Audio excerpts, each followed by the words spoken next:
से बना प्रतिबिंब के नियम, 4 टोटल नियम है ना। अवतल दर्पण से जो भी प्रतिबिंब बनता है वो उसका एक नियम होता है, नियम से जो भी दर्पण में प्रतिबिंब बनेगा उसका कुछ नियम होता है।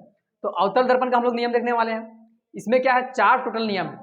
अगर प्रकाश के किरण को है ना, क्या करते हैं, अगर हम लोग प्रकाश के किरण को मुख्य अक्ष के समांतर, मुख्य अक्ष कौन होता है ये है ना, पी से लेके है ना सी तक की जो एक हम लोग रेखा खींच देते हैं, पी ध्रुव को बोलते हैं और सी जो है वक्रता केंद्र को। तो मुख्य अक्ष के समांतर अगर हम प्रकाश की किरण भेज रहे हैं है ना, ये मेरा क्या है, ये मुख्य अक्ष है। अब इसी के समांतर ऐसे हम प्रकाश की किरण भेज रहे हैं तो ये जो है परावर्तित होने के बाद मुख्य फोकस से गुजरेगी है ना। यहाँ क्या बताएं कि अवतल दर्पण द्वारा बना प्रतिबिंब का नियम टोटल 4, अवतल दर्पण से बना प्रतिबिंब का जो नियम है वो टोटल 4 है। मुख्य अक्ष के समांतर अगर हम प्रकाश की किरण को अगर भेजते हैं तो ये परावर्तित होने के बाद ये मुख्य फोकस से होकर गुजरेगी। उसका बाद मुख्य फोकस जो होता है ना, फोकस मुख्य फोकस पर अगर प्रकाश की किरण हम गिरा रहे हैं है ना, ऐसे अगर मुख्य फोकस इस तरह से, मुख्य फोकस यहाँ है, यहाँ प्रकाश की किरण अगर हम गिरा रहे हैं तो ये परावर्तित होने के बाद ये मुख्य अक्ष के समांतर गुजरेगी। नेक्स्ट आता है तीसरा, सी पर अगर हम है ना वक्रता केंद्र में अगर प्रकाश की किरण ऐसे हम गिरा रहे हैं तो ये परावर्तित होने के बाद वापस है ना सी से ही क्या हो जाएगा, वापस परावर्तित हो जाएगा। नेक्स्ट आता है अगर हम प्रकाश के किरण को ध्रुव पर गिराते हैं, पी पर गिराते हैं, इस तरह से ध्रुव पर गिराते हैं तो ये आई बराबर मतलब उसी माध्यम से, जिस माध्यम से ये गया उसी माध्यम से ये परावर्तित होकर वापस लौट जाता है। इसको हम लोग बोलते हैं आई बराबर आर नियम का पालन करता है ना। आई बराबर आर नियम का क्या करता है, पालन करता है, मतलब आपतित किरण बराबर परावर्तित किरण, इस नियम को क्या करता है, पालन करता है। फिर से एक बार देखते हैं हम लोग कि अवतल दर्पण द्वारा बना प्रतिबिंब का टोटल कितना नियम है, 4 नियम है। मुख्य अक्ष के समांतर अगर हम प्रकाश की किरण को भेज रहे हैं तो ये परावर्तित होने के बाद मुख्य फोकस से गुजरेगी है ना। मुख्य अक्ष के समांतर ऐसे भेजे तो परावर्तित होने के बाद मुख्य फोकस से इस तरह से गुजर गया। नेक्स्ट है मुख्य फोकस में, अगर हम लोग मुख्य फोकस में ही प्रकाश की किरण ऐसे भेज दे रहे हैं है ना, तो ये परावर्तित होने के बाद मुख्य अक्ष के समांतर गुजरेगी। तीसरा क्या है कि अगर हम प्रकाश की किरण को सी पर गिरा रहे हैं, यहाँ वक्रता केंद्र पर गिरा रहे हैं, तो ये उसी माध्यम से सी से ही क्या हो जाएगा, वापस लौट जाएगा। नेक्स्ट है चौथा में कि ध्रुव पर अगर हम प्रकाश की किरण को गिराते हैं पी पर है ना, ध्रुव पी पर, तो ये आपतित किरण बराबर परावर्तित किरण का नियम का पालन करता है ना, जिस माध्यम से ये गया यहाँ पी पर उसी माध्यम से ये वापस लौट जाएगा। तो ये 4 नियम था अवतल दर्पण द्वारा बना प्रतिबिंब का नियम। अब इसके बाद हम लोग देखेंगे कि अवतल दर्पण से अगर हम बीम को कहां रखेंगे तो प्रतिबिंब कहां बनेगा उसको।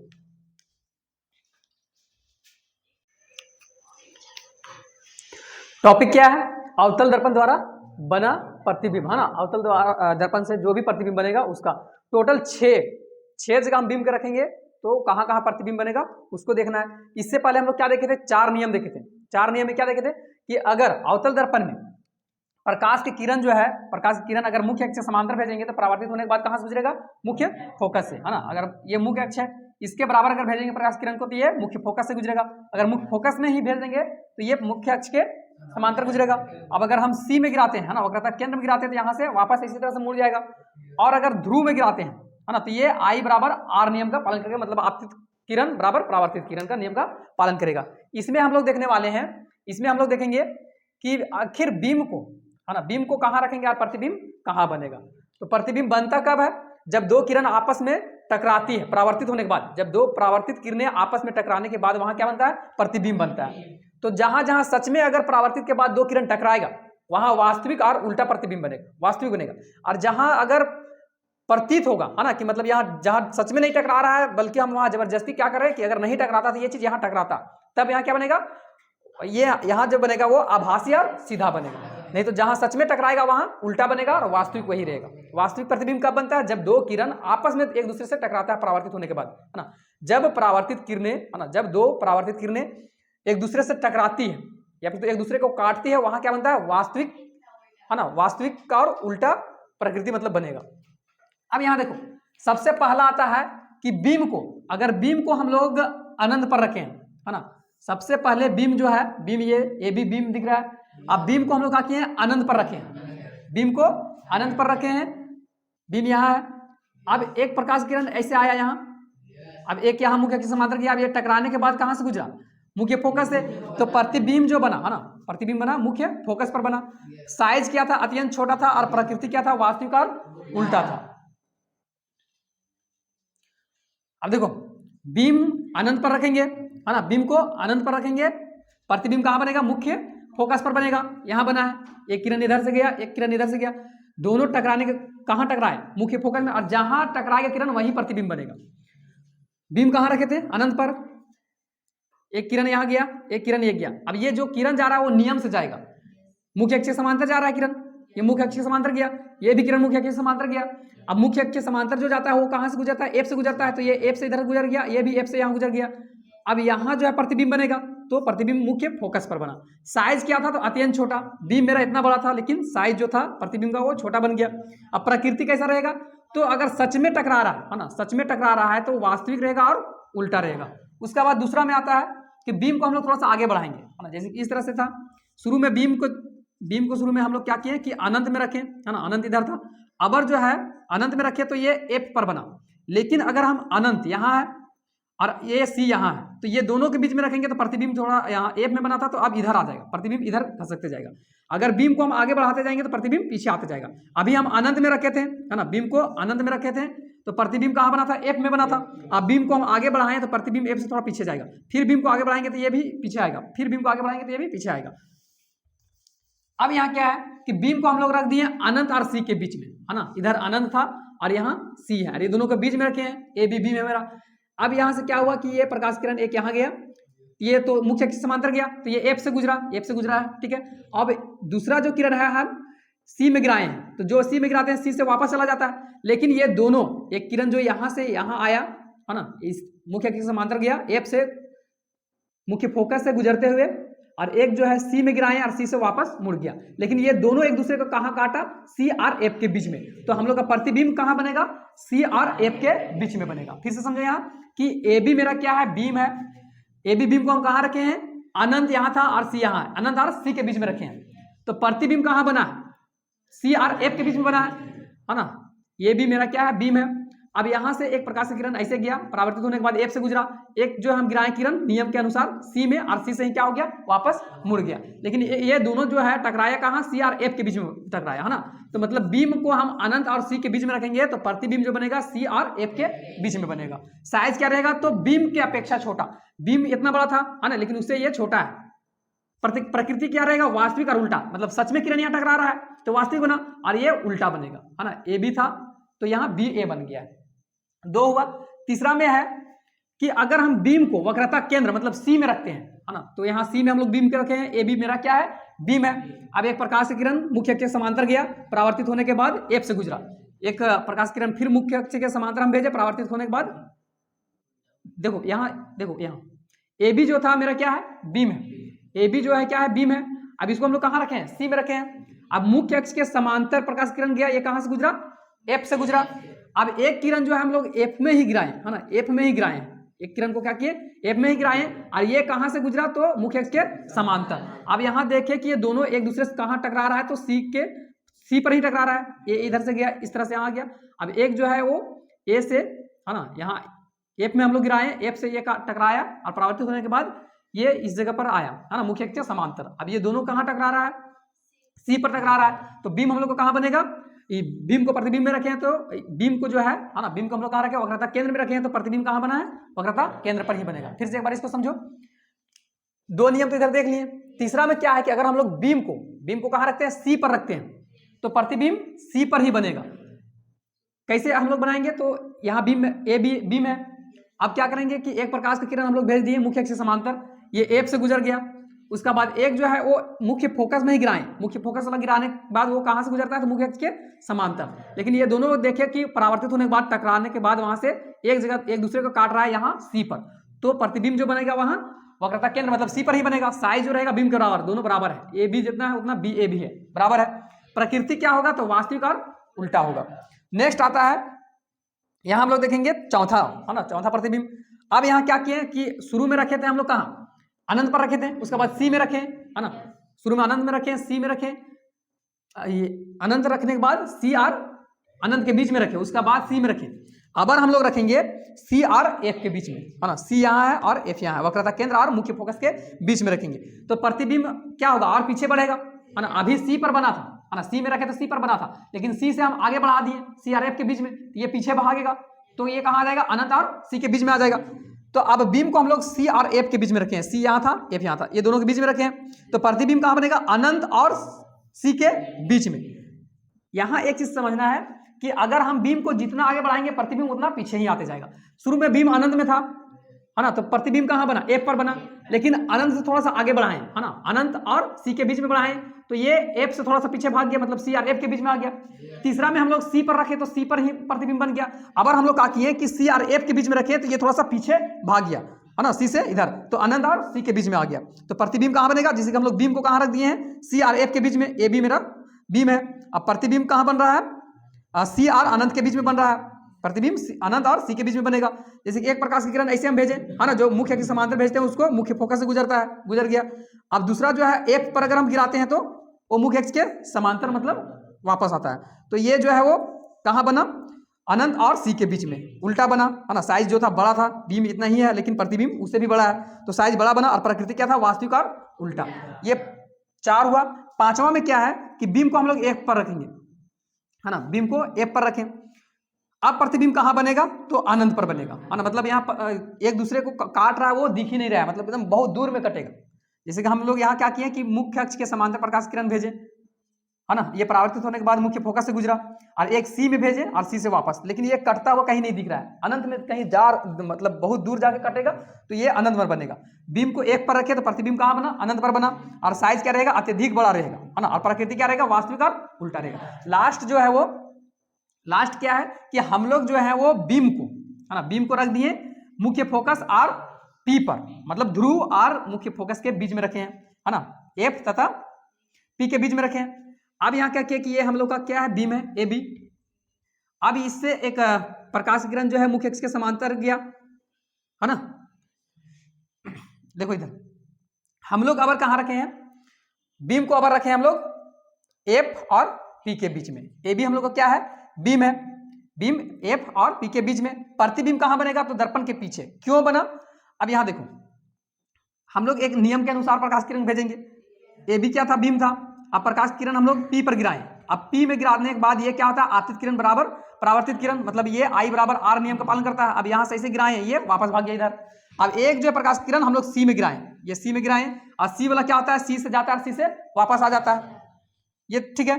लेकिन ये दोनों एक दूसरे से कहीं नहीं टकराया, अगर नहीं टकराता तो ये प्रकाश किरण जो सी से इधर गया ये इधर वापस आ गया, लेकिन ये वापस नहीं आता तो ये आगे बढ़ता, है ना। अब जो यहां से, है ना, हम लोग ध्रुव में गिराएं, जो परावर्तित हो गया इधर, ये परावर्तित नहीं होता तो ये किधर जाता, आगे बढ़ता। अब देखिए कि हम लोग इसमें जबरदस्ती करवा रहे हैं, यहां सच में नहीं टकरा रहा प्रकाश किरण, लेकिन प्रतीत हो रहा, अगर ये सी वाला वापस नहीं मुड़ता तो ये आगे बढ़ता, है ना। अब ये पी वाला वापस इधर नहीं मुड़ता तो ये आगे बढ़ता।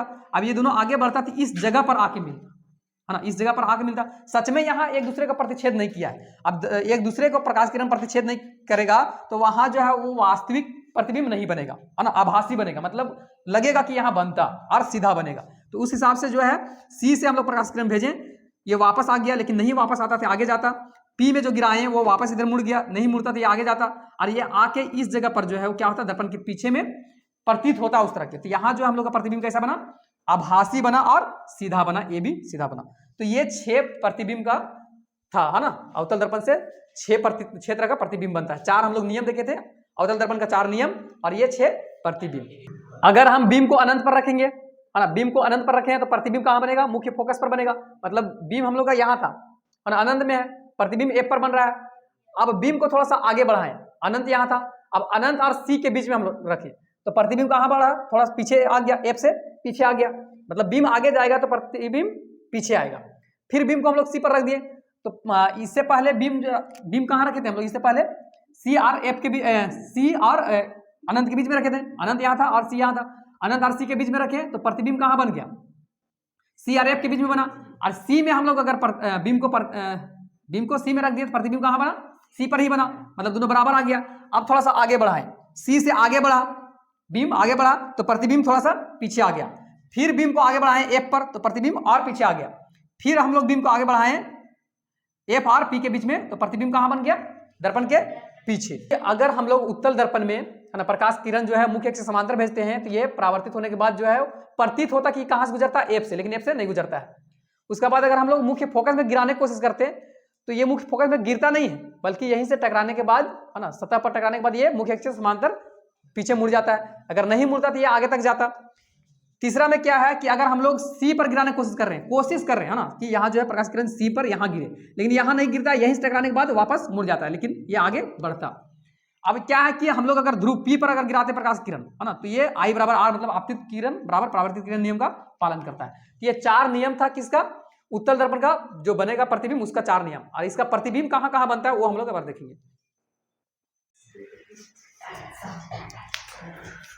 उत्तल दर्पण द्वारा बनने वाला प्रतिबिंब, इसमें 2 ही प्रतिबिंब बनता है।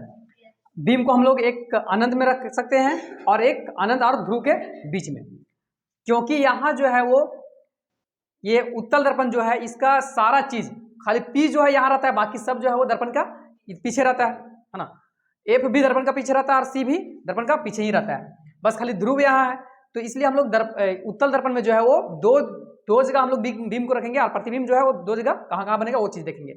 तो बीम जो है ए बी बीम को हम लोग अनंत पर रखते हैं, एकदम बहुत दूर में रखते हैं, है ना। बीम को जो है कहाँ रखते हैं, अनंत पर रखेंगे, ये अनंत है। अब प्रतिबिंब जो बनेगा वो एफ पर बनेगा दर्पण के पीछे, है ना। हम लोग कोई भी अवतल दर्पण में देखे थे कि बीम को कहाँ रखे थे, अनंत पर रखे थे, प्रतिबिंब कहाँ बना था, मुख्य फोकस पर बना था। लेकिन उत्तल दर्पण का मुख्य फोकस तो दर्पण का पीछे होता है, तो प्रतिबिंब वही बनेगा। तो हम लोग क्या किए कि हम लोग का बीम जो है वो ए बीम है, इतना बड़ा सा ए बी बीम है।